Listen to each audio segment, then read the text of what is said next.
कहिलेकाहीँ त्यो एकान्तमा बसेर त्यो मनलाई एकातिर सरले यत्रो वर्ष यो इन्सुरेन्स इन्डस्ट्रीमा बिताउनु भयो, त्याग गर्नुभयो, तपस्या गर्नुभयो, अर्कोतिर चाहिँ फेरि 2-3टा कम्पनीको सिओ हुने सौभाग्य पाउनुभयो, जिएम हुने सौभाग्य पाउनुभयो। त्यो तराजुमा जोख्दाखेरि सरले पाएको बढी देख्नुहुन्छ कि सरले गरेको त्याग लगानी तपस्या धेरै देख्नुहुन्छ? यो चाहिँ भगवान्ले मलाई अब तैँले यो गर्नुपर्छ भनेर मलाई काम दियो होइन, मैले यो गर्नुपर्छ भनेर अर्पण गरेँ भनौँ न। एक हिसाबले मैले गरेर देखाएँ होइन। त्यो सबै चाहिँ के छ भने भगवान्कै देन जस्तो लाग्छ कि मलाई चाहिँ। स्कुल पढ्नुपर्छ भन्ने समाजमा चेतना आइसकेको थियो कि पोलिटिकल चेतना भएपछि यो के हुँदो रहेछ भने शैक्षिक चेतना पनि आउँदो रहेछ।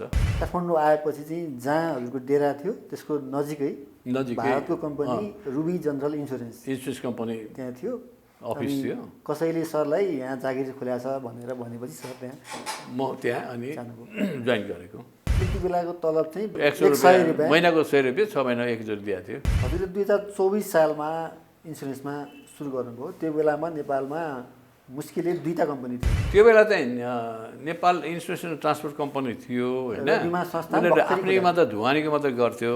अनि पछि 25 सालमा राष्ट्रिय बिमा कम्पनी 2025 साल पौष 1 गतेदेखि सुरु भयो।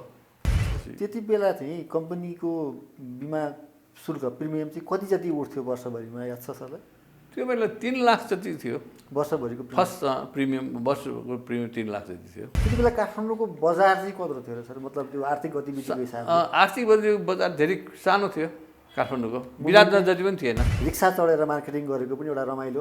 Sir I want to develop companies progress also and I do something new, I want to do something new भने त्यस्तो इन्टरभ्यू त मैले पहिले दिएको थिइनँ होइन।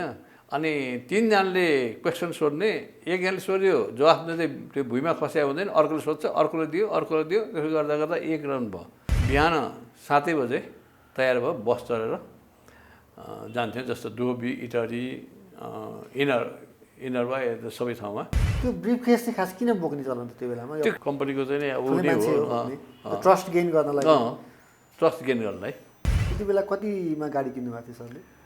त्यो बेला 3 लाखमा वार्षिक 50 लाख। 50 लाख ब्रान्च थियो। त्यो डिसिजन मेकिङ चाहिँ यस्नोमा गर्ने हो कि त्यसमा ठाउँ राखेर डिसिजन गर्ने हो सर? त्यस्तो छ, डिसिजन भनेपछि एकपल्ट गरेपछि गर्यो होइन। जति बिमा बढ्दै गयो त्यति बिक्री पनि भित्रियो भन्ने सर मान्नुहुन्छ?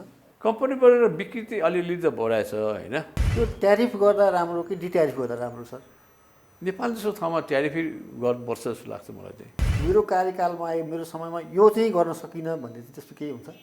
त्यस्तो त केही छ जस्तो लाग्दैन मलाई है। कस्तो अवधारणा भइसक्यो भने नेपालमा सबैको धारणा के छ भने अमेरिका जाउँ, अस्ट्रेलिया जाउँ, युरोप जाउँ। यो सम्पत्ति बिमा चाहिँ अनिवार्य गर्नुपर्छ कि पर्दैन सर? आफ्नै मनले चाहिँ बिमा गर्नुपर्छ भन्ने भावना जगाएर गर्नु राम्रो हुन्छ। जीवन चाहिँ के रहेछ sir? Simple living, high thinking भएर हिँड्नुपर्छ जस्तो लाग्छ मलाई। मनस्थिति चाहिँ त्यो पावरमा हुँदा र पछि चाहिँ के फरक हुन्छ? पावरमा हुँदा र पछि अब फरक नहुनेलाई त फरक केही पनि हुँदैन होइन। फरक हुनेलाई त पावरमा हप्काइ डुक्काइ गर्ने मान्छेलाई त पावर नहुँदा त ऊ त तल भुइँमै झरिहाल्छ नि त।